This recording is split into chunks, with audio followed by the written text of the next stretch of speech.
প্রিয় বন্ধুরা, ইসলামের ইতিহাসে হজরত ইব্রাহিম আলাইহিস সালাম হলেন এমন একজন মহান নবী যার পুরো জীবনটাই ছিল মহান আল্লাহ তাআলার সন্তুষ্টি অর্জনের জন্য এক অবিরাম পরীক্ষা এবং আত্মত্যাগের গল্প। আল্লাহ তাআলা তার এই প্রিয় বন্ধু খলিলুল্লাহের কাছ থেকে একের পর এক এমন সব কোরবানি নিয়েছিলেন যার দৃষ্টান্ত পৃথিবীর ইতিহাসে বিরল। অগ্নি পরীক্ষা ও হিজরত। শুরুতেই আসে সেই ভয়ানক পরীক্ষার কথা, যখন জালিম শাসক নমরুদ এক বিশাল অগ্নিকুণ্ড জ্বালিয়ে হজরত ইব্রাহিম আলাইহিস সালামকে তাতে নিক্ষেপ করেছিল।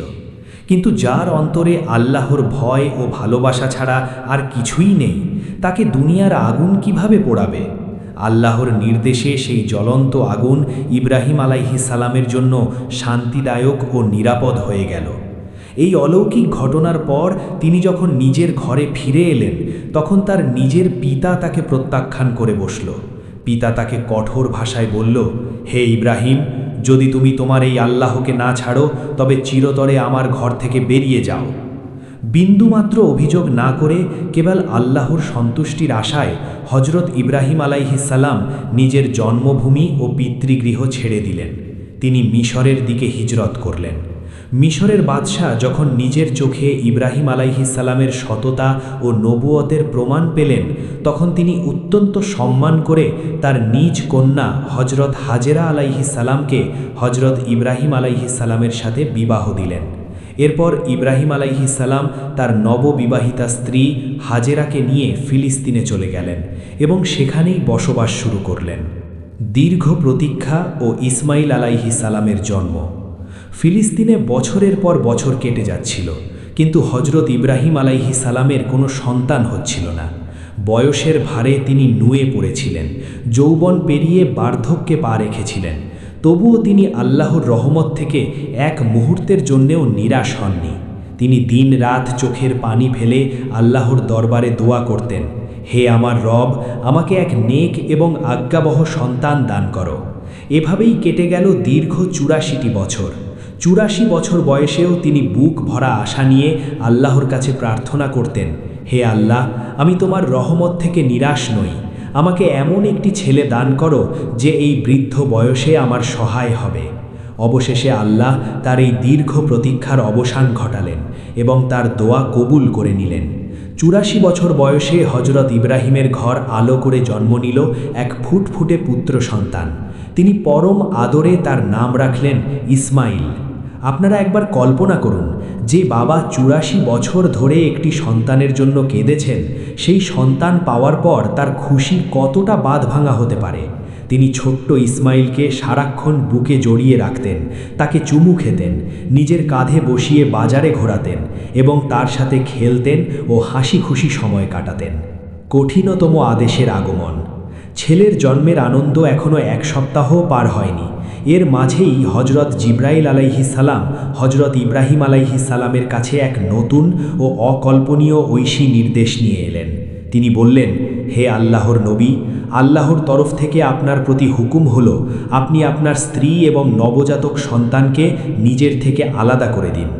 এ কথা শুনে হজরত ইব্রাহিমের বুক কেঁপে উঠল। তিনি বিচলিত হয়ে জিজ্ঞাসা করলেন, হে জিব্রাইল, আমি আমার এই অসহায় স্ত্রী ও বুকের দুধ খাওয়া সন্তানকে কোথায় ছেড়ে আসব? জিব্রাইল উত্তর দিলেন, হে আল্লাহর নবী, আল্লাহর হুকুম যেখানে, আমি ঠিক সেখানেই আপনাদের নিয়ে যাব। কাল সকালে আমি মানুষের রূপ ধরে একটি উটে চড়ে আসব। আপনি আপনার স্ত্রী এবং সন্তানকে প্রস্তুত রাখবেন এবং আমার পিছে পিছে চলবেন। জনশূন্য প্রান্তরে নির্বাসন। পরদিন সকালে জিব্রাইল উটে সাওয়ার হয়ে এলেন। ইব্রাহিমও তার স্ত্রী হাজেরা এবং শিশু ইসমাইলকে উটে বসালেন এবং নিজেও সাওয়ার হলেন। জিব্রাইলের উট সামনে সামনে পথ দেখাচ্ছিল, আর ইব্রাহিমের উট নীরবে তার পিছু পিছু চলতে লাগল। তারা ফিলিস্তিন থেকে রওনা হয়ে শহরের পর শহর, প্রান্তর গড়িয়ে প্রান্তর পার হলেন। সপ্তাহগুলো মাসে বদলে গেল। দীর্ঘ ১ মাসের ক্লান্তিকর সফরের পর তারা আরবের মাটিতে এসে পৌঁছালেন। সেই সময় মক্কার এই এলাকাটি ছিল সম্পূর্ণ বিরান ও জনশূন্য। সেখানে না ছিল কোনো মানুষের অস্তিত্ব, না ছিল কোনো পাখির আনাগোনা। জিব্রাইলের উট কালো ও রুক্ষ পাহাড়ের মাঝ দিয়ে চলতে চলতে অবশেষে ৪ উঁচু পাহাড়ের মাঝে একটি উপত্যকায় এসে থামল। এটিই ছিল সেই পবিত্র স্থান যেখানে আজ কাবা শরীফ অবস্থিত, কিন্তু সেদিন সেখানে দূর দূরান্ত পর্যন্ত কেবলই শূন্যতা বিরাজ করছিল। জিব্রাইল উট থামিয়ে বললেন, হে ইব্রাহিম, আল্লাহর হুকুম হলো আপনি আপনার স্ত্রী এবং ছেলেকে এখানেই নামিয়ে দিন এবং নিজে ফিলিস্তিনে ফিরে যান। যে ইব্রাহিম জ্বলন্ত অগ্নিতে নিক্ষিপ্ত হওয়ার সময়ও সম্পূর্ণ অবিচল ছিলেন এবং কেবল বলেছিলেন, আমার রবই আমার জন্য যথেষ্ট, আজ জিব্রাইলের এই কথা শুনে তার হৃদয়ে যেন টুকরো টুকরো হয়ে গেল। তিনি অস্থির হয়ে বললেন, হে জিব্রাইল, তুমি এসব কি বলছো? এখানে তো না আছে পানি, না আছে খাবার। আমার এই অসহায় স্ত্রী ও মাসুম বাচ্চা এখানে কিভাবে বেঁচে থাকবে? আমরা তো না খেয়ে মরে যাব।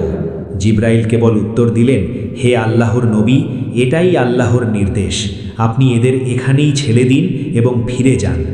এতটুকু বলেই জিব্রাইল সেখান থেকে চলে গেলেন। হজরত ইব্রাহিম আক্ষেপ ও বেদনাসিক্ত দৃষ্টিতে নিজের স্ত্রী ও সন্তানের দিকে তাকালেন। তিনি ইসমাইলকে কোলে তুলে নিলেন, শেষবারের মতো বুকে জড়িয়ে ধরলেন, আর তার চোখ থেকে অঝরে জল গড়িয়ে পড়তে লাগল। মনে হয়তো এই খেয়াল আসছিল, আমি কি আজীবনের জন্য আমার এই নারী ছেঁড়া ধনের থেকে আলাদা হয়ে যাচ্ছি? জানি না আর কখনো তাকে দেখতে পাবো কি না। তিনি নিজেকে সামলে নিয়ে তাড়াতাড়ি কিছু কাঠ জোগাড় করে একটি ছোট্ট কুঁড়ে ঘর বানালেন। তাতে নিজের স্ত্রী ও ছেলেকে বসালেন, নীরবে ফিলিস্তিনে ফিরে যাওয়ার জন্য পা বাড়ালেন। বিবি হাজেরার দৌড় ও অটল ঈমান। স্বামীকে এভাবে একাকী ফেলে চলে যেতে দেখে হজরত হাজেরা আলাইহিস সালাম দিকবিদিক শূন্য হয়ে দৌড়াতে দৌড়াতে তার পিছনে এলেন। কাঁদতে কাঁদতে তিনি বলতে লাগলেন, আপনি আমাকে এই বিরান ও ভয়ানক উপত্যকায় ছেলে কোথায় যাচ্ছেন? এখানে তো খাবারও নেই, পানিও নেই। আমি আর আমার মাসুম বাচ্চা এখানে কিভাবে বেঁচে থাকব? আমরা তো না খেয়ে মরে যাব।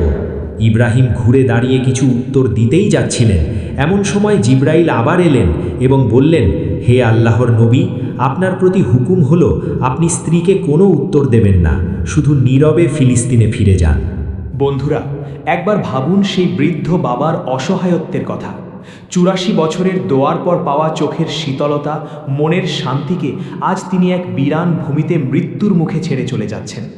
তার উট সামনের দিকে এগিয়ে যাচ্ছিল, আর বিবি হাজেরা কোলে ইসমাইলকে নিয়ে তার পেছনে ছুটছিলেন। কাঁদতে কাঁদতে তিনি বারবার একই প্রশ্ন করছিলেন, আপনি আমাদের কেন ছেড়ে যাচ্ছেন? আমি আপনাকে ছাড়া এই জনশূন্য জায়গায় কিভাবে বেঁচে থাকব? আমার বাচ্চাটা তো মরে যাবে। আপনি তো জানেন এই সন্তান আমরা কত মিনতি ও দোয়ার পর পেয়েছি। হৃদয় টুকরো টুকরো হয়ে গেলেও ইব্রাহিম আলাইহিস সালামের মুখে তালা ছিল। তিনি কেবল আল্লাহর সন্তুষ্টির জন্যই এই অপরিসীম কষ্ট সহ্য করছিলেন। বিবি হাজেরা ক্রমাগত প্রায় ৯ কিলোমিটার পর্যন্ত তার স্বামীর উটের পেছনে ছুটতে থাকলেন। প্রতি ২ কদম পর পর হৃদয় বিদারক প্রশ্ন করছিলেন। অবশেষে যখন তিনি খুব ক্লান্ত হয়ে পড়লেন, তখন তার মনে হঠাৎ একটি খেয়াল এলো, আমার স্বামী তো আল্লাহর নবী, তিনি তো নিজের ইচ্ছায় কোনো কাজ করেন না। আমাকে আর আমার সন্তানকে এই বিরান জায়গায় ছেড়ে দেওয়ার বিষয়টি কি তবে আল্লাহর হুকুম? তিনি থেমে গিয়ে উচ্চস্বরে জিজ্ঞেস করলেন, আল্লাহ কি আপনাকে নির্দেশ দিয়েছেন যে আমাকে আর আমার সন্তানকে এই পাথুরে উপত্যকায় ছেড়ে যেতে হবে? ইব্রাহিম আলাইহিস সালাম মুখে কিছু না বললেও মাথা নেড়ে ইশারায় জানালেন, হ্যাঁ, এটাই আল্লাহর হুকুম। এ কথা শুনতেই বিবি হাজেরার চোখের জল মুছে গেল এবং মনে এক অভূতপূর্ব সাহস জেগে উঠল। তিনি দৃঢ় কণ্ঠে বললেন, যদি এটা আল্লাহর হুকুম হয়ে থাকে তবে আপনি যান। আমার রব আমাকে ও আমার ছেলেকে কখনোই ধ্বংস হতে দেবেন না। তিনি আমাদের হেফাজত করবেন। আমি আমার রবের জন্য যে কোনো কোরবানি দিতে প্রস্তুত। এটুকু বলে তিনি সেখানেই দাঁড়িয়ে থাকলেন এবং নিজের স্বামীকে চলে যেতে দেখলেন। ইব্রাহিম আলাইহিস সালামের উট ধীরে ধীরে একটি পাহাড়ে চড়ে নিচে নামতেই দৃষ্টিসীমার বাইরে চলে গেল। বিবি হাজেরা সেখানেই বসে পড়ে অনেকক্ষণ ধরে কাঁদতে থাকলেন। ওদিকে হযরত ইব্রাহিম আলাইহিস সালাম যখন পাহাড়ের আড়ালে গেলেন এবং স্ত্রীকে আর দেখতে পেলেন না, তখন তিনি উট থামিয়ে সেজদায় লুটিয়ে পড়লেন। কাঁদতে কাঁদতে দোয়া করলেন, হে আমার রব, তোমারই হুকুমে আমি আমার পরিবারকে এই অনুর্বর ও জনশূন্য জায়গায় ছেড়ে দিয়েছি। আমি কিছুই জানি না যে এরা কিভাবে বেঁচে থাকবে, কিন্তু হে আল্লাহ, তুমি এদের পালনকর্তা, তুমি এদের হেফাজত করো। তৃষ্ণার্ত প্রান্তর ও জমজমের আবির্ভাব। বিবি হাজেরা তার ছোট্ট শিশু ইসমাইলকে কোলে নিয়ে সেই কুঁড়ে ঘরে ফিরে এলেন। রাতের অন্ধকার নেমে এলো। চারিদিকে কালো পাহাড়, আকাশে মিটিমিটি তারা আর এক নিশ্ছিদ্র নিস্তব্ধতা। মিশরের রাজপ্রাসাদে বেড়ে ওঠা এক শাহজাদি আজ আল্লাহর সন্তুষ্টির জন্য এমন এক জায়গায় একা বসে আছেন যেখানে পাখির ডানার শব্দ নেই। তার সামনে কেবলই মৃত্যু ভয়, কিন্তু অন্তরে আল্লাহর উপর পূর্ণ তাওয়াক্কুল, ভরসা। তাদের কাছে যে সামান্য পানি ছিল তা দিয়ে মা ও ছেলে কোনো মতে 3 দিন পার করলেন। তৃতীয় দিনে পানি সম্পূর্ণ শেষ হয়ে গেল। প্রখর রোদে তৃষ্ণায় শিশু ইসমাইল ছটফট করে কাঁদতে শুরু করল। নিজের চোখের সামনে কলিজার টুকরাকে তৃষ্ণায় মৃত্যুমুখে পতিত হতে দেখে কোন মা স্থির থাকতে পারে? আশার শেষ সম্বলটুকু নিয়ে বাচ্চাকে কুড়ে ঘরে শুইয়ে রেখে পানির খোঁজে সাফা পাহাড়ে চড়লেন। চারিদিকে তাকালেন, কোথাও পানি নেই। এরপর সেখান থেকে নেমে পাগলের মতো দৌড়ে মারোয়া পাহাড়ে গেলেন। সেখানেও হতাশা। রোদের তীব্রতা মক্কার পাথরগুলোকে জ্বালিয়ে দিচ্ছিল।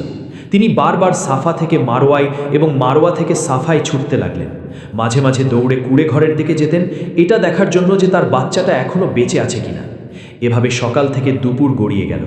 7 বার সাফা মারোয়ায় দৌড়ানোর পর ক্লান্ত ও অবসন্ন হয়ে বিবি হাজেরা সাফা পাহাড়ের উপর লুটিয়ে পড়লেন। তার আর এক পা ফেলারও শক্তি অবশিষ্ট ছিল না। বাচ্চার কান্নার আওয়াজ কানে আসছিল আর তার 2 চোখ বেয়ে অঝরে জল ঝরছিল। তিনি আল্লাহর দরবারে ফরিয়াদ করলেন, হে আল্লাহ, আমার বাচ্চার হেফাজত করো, আমরা অসহায় মা ছেলের প্রতি রহম করো। হঠাৎ তিনি কুড়ে ঘরের কাছে একটি আওয়াজ শুনতে পেলেন। মাথা তুলে তাকাতেই দেখলেন সেখানে একজন মানুষ দাঁড়িয়ে আছেন এবং মাটি থেকে প্রবল বেগে পানি বেরিয়ে আসছে।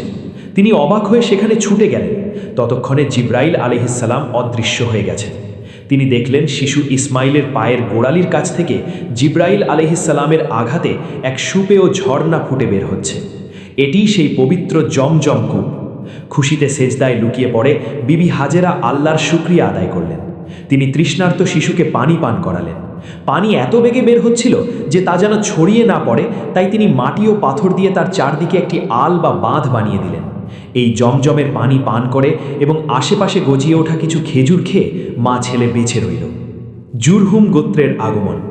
কিছু মাস পর একদিন ওই পথ দিয়ে ইয়েমেনের জুরহুম গোত্রের 20 জন মানুষের একটি কাফেলা পার হচ্ছিল। কাফেলার সর্দার আকাশে একটি পাখিকে উড়তে দেখে অবাক হয়ে বলল, এই পাখি তো সবসময় পানির আশেপাশেই ওড়ে, এই পাথুরে পাহাড়ে তো কখনো পানি দেখিনি। সে একজনকে খোঁজ নিতে পাঠালো। লোকটি কিছুক্ষণ পর ফিরে এসে সর্দারকে জানালো, আপনার কথাই ঠিক, সেখানে একটি ঝর্ণা বইছে এবং একজন নারী নিজের ছোট্ট বাচ্চাকে নিয়ে সেই ঝর্ণার পাশেই বসে আছেন। সর্দার অবাক হয়ে সেখানে গেলেন। বিবি হাজেরাকে দেখে জিজ্ঞেস করলেন, হে নারী, তুমি কে? বিবি হাজেরা অত্যন্ত শান্তভাবে সব জানালেন যে তিনি ইব্রাহিম আলাইহিসসালামের স্ত্রী এবং আল্লাহর হুকুমে এই পানি মাটি থেকে নির্গত হয়েছে। সর্দার মুগ্ধ হয়ে বললেন, হে নেক নারী, যদি তুমি অনুমতি দাও তাহলে আমরা আমাদের পরিবার নিয়ে এখানে তোমার আশেপাশে বসতি স্থাপন করতে চাই। হাজেরা আলাইহিসসালাম সম্মতি দিয়ে বললেন, তোমরা এখানে থাকতে পারো, কিন্তু মনে রেখো এই ঝর্ণা কারো সম্পত্তি নয়, এর উপর দখল নেওয়ার চেষ্টা করবে না। সর্দার ওয়াদা করলেন এবং তারা জমজমকে কেন্দ্র করে সেখানে ঘরবাড়ি বানিয়ে বসবাস শুরু করলেন। ক্ষণিকের সাক্ষাৎ। ফিলিস্তিনে হজরত ইব্রাহিম আলাইহিসসালাম প্রতিদিন স্ত্রী সন্তানের জন্য কাঁদতেন। 1 বছর পর আল্লাহ তাকে মক্কায় যাওয়ার অনুমতি দিলেন। তবে শর্ত ছিল তিনি উটনি থেকে নামতে পারবেন না, কেবল দূর থেকে দেখে ফিরে আসতে হবে। 1 মাসের সফর শেষে তিনি মক্কায় পৌঁছালেন। স্বামীকে দেখে বিবি হাজেরা খুশিতে আত্মহারা হয়ে দৌড়ে এসে বললেন, আপনি তাড়াতাড়ি ভেতরে আসুন। কিন্তু ইব্রাহিম আলাইহিসসালাম ভারী কণ্ঠে বললেন, আমাকে কেবল দাঁড়িয়ে দেখা করার অনুমতি দেওয়া হয়েছে, উটনি থেকে নামার নয়। এ কথা শুনে হাজেরার হৃদয় ভেঙে গেলেও তিনি ধৈর্য ধরলেন। ইব্রাহিম আলাইহিসসালাম তার 1 বছরের শিশুপুত্র ইসমাইলকে কোলে তুলে নিলেন। 40 বছর কেঁদে যে সন্তান পেয়েছিলেন তাকে আজ 87 বছর বয়সে এক নজর দেখার সুযোগ পেলেন। কিন্তু কিছু মুহূর্ত পার হতেই হুকুম এলো ফিরে যাওয়ার। পুরো 1 মাস অপেক্ষা করার পর স্বামী এলেন, কিন্তু না বসলেন না থামলেন, কেবল দাঁড়িয়ে দেখা করেই আবার চলে গেলেন। বিবি হাজেরা অঝোর নয়নে কাঁদতে কাঁদতে স্বামীর ফিরে যাওয়া দেখতে লাগলেন। সবচেয়ে বড় কোরবানি। এভাবেই কেটে গেল আরও 7টি বছর। হজরত ইসমাইলের বয়স তখন 7 বছর। এই 7 বছরে ইব্রাহিম আলাইহিসসালামকে আর মক্কায় আসার অনুমতি দেওয়া হয়নি। এরপর একদিন রাতে তিনি ফিলিস্তিনে স্বপ্ন দেখলেন, হে ইব্রাহিম, নিজের সবচেয়ে মূল্যবান জিনিস আল্লাহর জন্য কোরবানি করে দাও। তিনি ঘাবড়ে গিয়ে পরদিন সকালে আল্লাহর রাস্তায় 100টি ছাগল কোরবানি দিলেন। দ্বিতীয় রাতে আবার একই স্বপ্ন দেখলেন। এবার তিনি 100টি উট কোরবানি দিলেন। কিন্তু তৃতীয় রাতেও যখন একই স্বপ্ন দেখলেন, তখন তিনি বুঝতে পারলেন এই দুনিয়ায় তার সবচেয়ে প্রিয় ও মূল্যবান বস্তু হল তার একমাত্র পুত্র ইসমাইল। আল্লাহ তার প্রিয় সন্তানকেই কোরবানি চাইছেন। সকাল হল।